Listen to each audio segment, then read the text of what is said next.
Hey guys, welcome to GAIJINGUY. On this show, we talk about culture, comics, and critical theory. Also, monsters and monster theory, manga, movies, and other sundry topics. My name is Patrick Ijima Washburn. I'm an adjunct professor who teaches monster and culture theory, comics, translation, and any combination of these. I'm coming to you from the town of Mifune in the center of Kumamoto Prefecture, which is smack dab in the middle of Kyushu, an island in southwestern Japan. A quick note on Japanese names in this series. I will be saying Japanese names just as they're said in Japanese, with the family name first and the given name second. So where you might be used to hearing Osamu Tezuka, on this show, I will be saying Tezuka Osamu. So I appreciate your understanding. What we're looking at today are these two magazines. We're going to focus on this time with Weekly Shōnen Magazine. This is the first weekly boys magazine. Until before this, there was all monthly magazines. And then when this was announced, immediately Weekly Shōnen Sunday also announced that they would be publishing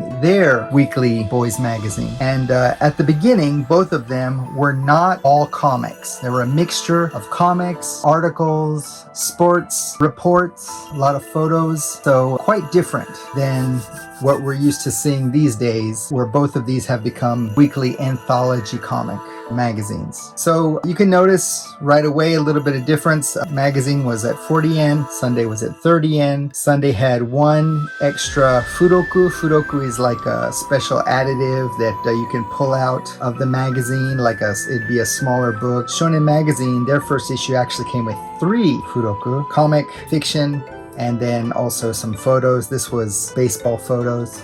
So we can see that they're quite different than what we're used to today. Let's go ahead and take a look on the inside. I'm gonna put this away. We're gonna look at this one in a future video. All right, let's go ahead and crack this sucker open. By the way, this magazine, both magazines, were lent to me by the very gracious Mr. Fujita of Mashiki. He is a collector, first issues, many different magazines, and he's been very generous in letting me use these magazines for this video series. You can see there's a lot of sports, and then we get to the first comic. This is called 13号 Hasshin Seo, which is basically like go forward, number 13. You know, and number 13 is actually the name of a robot that doesn't show up in this first episode, but this is by Takano Yoshiteru, who was very well liked, very popular comics creator, rivaled Tezuka's popularity for sure. And as you can see, very tight artwork, very nice stuff.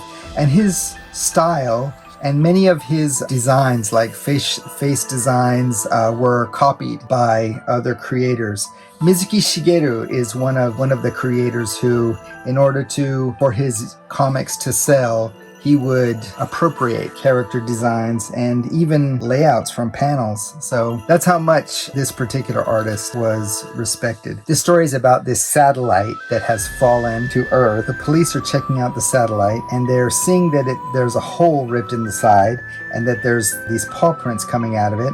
And they're already getting ideas like Sputnik satellites and dogs, and they actually see a dog ripping out a tree by its roots and just barreling through a concrete wall. The thing is unstoppable, and they don't know what to do. And it's headed right for the lab of a Professor Edogawa. This is his lab. And it's headed right towards there. And reporters ask him if he knows anything, and he's just quiet, thinking to himself. In fact, you get the obligatory ... I'm not saying anything panel. So this is 1959. March 17th, 1959 when this came out, 10 years before I was born. And, you know, that's info you need. That's what I'm about. Info that you need. So the tanks and the planes, they're all coming, but they have no effect on the thing. No effect on the dog. And so we're kind of left with a cliffhanger as the dog breaks in through the lab wall. And I'm guessing that in the next issue is where we're going to see the robot number 13 take a stand against this mighty alien dog. So if we look at the table of contents, it's only this small section that is comics. You know, there's fiction, comics, and then there's an illustration quiz by the one and only Tezuka Osamu. So we're going to go through, there's a lot of sports, ads for things like pens, pen pals, stamps, other magazines like Bokura. This was a monthly magazine. A lot of interesting comics came out of this one. I'd like to talk about that someday. So the next comic we're coming up to is Sakon Ukon. Okay, Sakon Ukon is, the writer is Yoshikawa Eiji, and then we have the artist Shinobu Ippei. Now, if you look up this artist by kanji, these kanji, this is the only piece that you can seem to be able to find, but he also wrote his name in hiragana. And so if you look under hiragana, you can find his name doing several girls comics. Now, he only did this one episode, and there was only a total of 12. So after this first episode, he was replaced by a guy named Harasho. Of course, Harasho is a Russian word, like that you say when you're excited, like fantastic, Harasho. And of course, so this was a kind of an inside joke. The actual creator, the artist for the rest of the series, was a guy named Ushio Soji. Now, Ushio Soji is actually a producer of many tokusatsu, real live action hero shows, including the ones I grew up on, like Space Giants, which was Maguma no Taishi, and Spectraman, Spectroman. And Lion Maru I didn't know, but I'd seen pictures of it. It's like an action hero with a lion for a head. Well, a lion's head for a head. Doesn't have a lion on his head. That would be ridiculous. So this Shinobu Ippei, the style is very uneven, you know. So we can immediately see that our first artist, you know, he had it going on. It was a coup to get him in the first issue. This guy is actually pretty interesting, Takano Yoshiteru. He was known in high school as Bloody Takano because he was always getting in fights and such. And he actually was being trained as a spy when World War II ended. So kind of an interesting character. One of his assistants, Saito Akira, was one of these assistants that was kind of wandering around and was assistants to many famous manga artists like Tezuka, Yokoyama Mitsuteru, and Sugiura Shigeru. So that's just some extra trivia. This Sakon Ukon is about twin samurai who were actually in hiding because their father was labeled a traitor because the father tried to take down the evil government. And so they're in hiding, and the one brother is very studious. He's like the gallant to the other brother's Goofus, who's very hot-headed and always wants to pick a fight. And so the hot-headed one is trying to study swordsmanship from a guy in the neighborhood who's actually a really bad guy. He's like, if you want to learn from me, you have to pay me in sake. Okay, not a good guy. He actually has his little guy here follow them and figure out their secret, and he wants to take advantage of them. So this was based on a TV show, and the magazine actually has a photo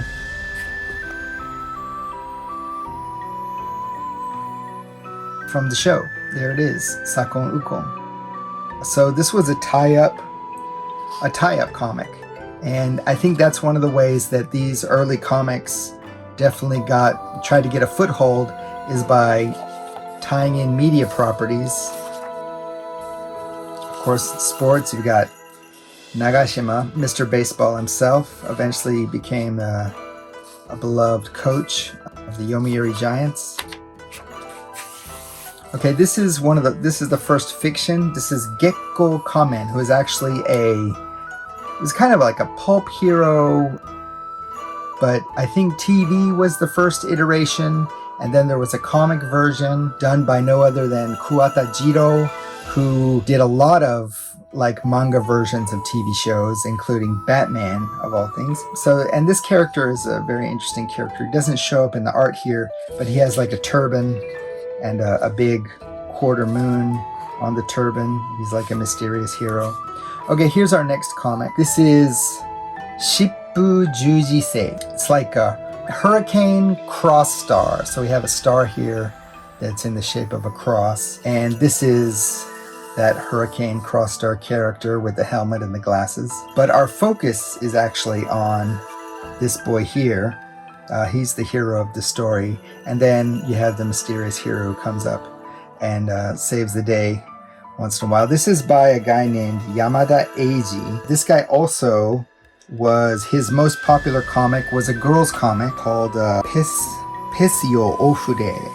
From 1957. He's from Hiroshima. He actually will turn 100 this year. And he has the same birthday as I do. So, more information that you didn't know you needed. But there you go. So this also only lasted about 12 episodes. And the final 12th episode was done by a different creator, Oki Satoru. So let's take a look. We have our hero practicing judo. He's good at it. The teacher says he's good at it. And he said, why do you waste time delivering papers? You live in a rich family house, there's no reason for you to deliver papers. He says, well, I like to do it. And we find out that it's not his parents that are rich, but his aunt and uncle that have taken him in. And they think that his judo activities are going to turn him into a ruffian, a hooligan, a scallywag, what have you. Meanwhile, they spoil the crap out of their other two daughters, and so he's stuck at home. His grandmother has saved dinner for him when he comes home late, and he's kind of wondering what he's going to do from now on, since his aunt and uncle are telling him no more judo. So in the middle of the night, these robbers come in and try to kidnap the girls.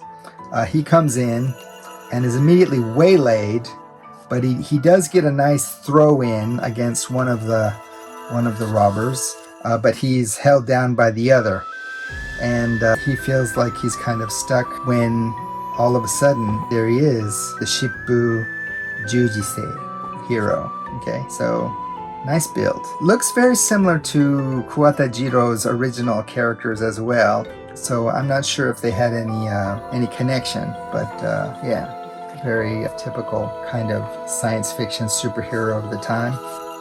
So let's look through. We have some science articles. Will Mount Fuji erupt again? Of course, obligatory train information. These are space dogs like Sputnik that be sent up by the Russians. And we get to our next comic. This is Boken Sencho, Adventure Captain. Sea Captain, actually, to be clear. But it's, you can tell that it's the sea. By the way, the music you hear, it is now turned to 5 o'clock. I'm not going to stop the video. I'm not going to redo this part. This is the 4th time I've done this video. And every time something has happened. But I'm just going to buckle down and, bulldoze through. I hope you'll bear with me. But actually this, it's good to know, like there's a chime every day at noon and every day at 5 o'clock. So it's like, come on guys, have lunch, and come on guys, have dinner, or get the heck home, or something like that. I'm not exactly sure. So anyway, we're with Adventure Captain, and this is by a guy named Endo Masaharu. And this guy is much better known for animation, not comics. He actually worked for Mushi Pro, which was Tezuka's company. He did animation on Astro Boy, and he, Tetsuan Atomu, and he directed episodes of Mitsubachi Maya and Rascal the Raccoon. Mitsubachi Maya is Maya the honeybee. And he was the director of the 3rd Uchu Senkai Yamato series, the 3rd Battle Cruiser Yamato, or Space Cruiser Yamato, or Space Battleship Yamato, or Star Blazers. It's got so many names. So, and also, don't forget, he also did the direction for the animated show Odin Photon Sailor Starlight, which is a pretty freaky show. You should check it out. So in this comic, we have our hero who is, in true hero fashion, spying on people.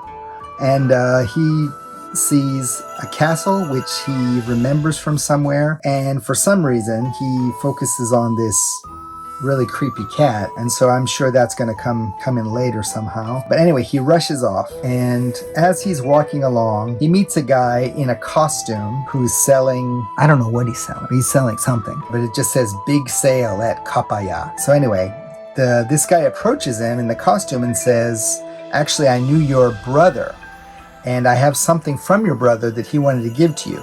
And both this guy and the brother had actually gone missing. And so he promises to meet him later. He goes home. Guess what? Orphan again. We have the uncle and the aunt. Aunt's complaining. The uncle's like, he's my only nephew. Give him a break. By the way, these shirts are great if you forget what country you're from. You just have a big flag right in the center there. So that'll remind you. Anyway, he looks through his brother's stuff and he sees a photo of that castle. And so he knows something mysterious is going on. He finally meets up with the guy, but the guy realizes he's being followed. Anyway, he gives him whatever this is, wallet or notebook, not exactly, I think a notebook. And then immediately afterwards, the guy is shot. He's shot. We have ooh and ah. So he's worried about him. Then here come the bad guys, and we're from the Devil's Rock Castle. I'm translating directly, and you know, he says, "I don't care who you are. You're not getting to him. You have to go through me." Something like that. So tough guy, eh? And that's to be continued. So don't know what happened. We'll just have to see. Unfortunately, my friend is not a collector of second issues, only first issues. So no idea what's going to happen. Okay, finally, we got to the Tezuka page, and this is all they could get out of him. You know, 2-spot illos and a mystery quiz. So you guys want to know the mystery? All right, let's focus in. Okay, so let's see. Something happened, a jiken, something happened, some kind of thing happened, and I can't exactly say what it is because I can't tell. But they're looking for a witness to what happened. And this homeless man who was sleeping in the park, he's saying he didn't see a darn thing. And our hero here, Speed, the detective, is saying, "You are a liar, Mr. Homeless Man. I point my accusing finger at you.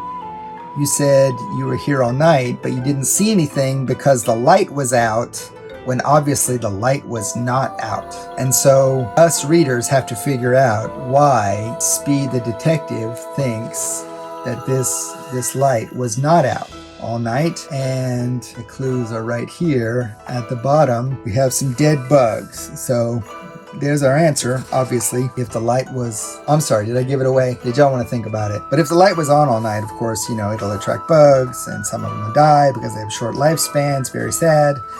And yeah, so liar. All right. So where Sunday got a whole series out of Tezuka, Magazine could only get this one page from them. Over here we have who I mentioned before, Gekko Kamen. Gekko is like moonlight mask, if I was going to translate that. And this is our guy with turban and the moon and the sunglasses. He was a super popular character. For some reason, turbans were a thing at a particular time in Japanese history. Monkichi-kun. Monkichi-kun is our next comic. It's by Ito Akio. And Ito Akio did the manga version, some TV shows like the animated Wolf Boy Ken, and also Ultra 7, who my guy, who I mentioned before, Kuwata Jiro, also worked on. So obviously he was good at the comedy, you know, the comedic style, the gag simple style, as well as the realistic action style. This particular comic is just, we have our happy-go-lucky, not that clever hero, Monkichi, coming to a new school and sitting next to little Miss Tanaka and giving her all kinds of grief. And then just when she thinks she can get home and get away from him, she finds out that he's moved next door. So, poor girl. Rocket, another fiction piece. Another detective, kids detective, Detective Choshiro. Punch! Gotta have the punching. Hide! And actually what we have here is we have a dog. So I think like he has a sidekick. I did not read the fiction parts, okay? I didn't read them. I'm just, looks like he's building a radio. Got TV talk. TV was one of the big things that killed the monthly boys and girls magazines. It was only, I think, the strong ties between the weekly magazines and TV that they were able to kind of continue to capture the hearts and minds and souls of the Japanese public, especially the kids. You know, this is 14 years after the end of World War II, and, you know, their kids are starting to have a little money in their pocket to spend, and that's why it was a perfect time for the weekly comic to come out. Here's an ad for the next issue. More sports, of course. We have our comics plus some extra ones. Ryota wa Makenai, that looks like an extra one. Our fiction. And then more TV-related shows, more TV-related content. We still have Sakon Ukon, but we have 2 other shows. So that's it. Here we have a bunch of ads for stamps. So there you go. This is Weekly Shōnen Magazine. I hope you enjoyed it as much as I enjoyed bringing it to you. Next time, we'll look at something else. Thanks for joining. See you.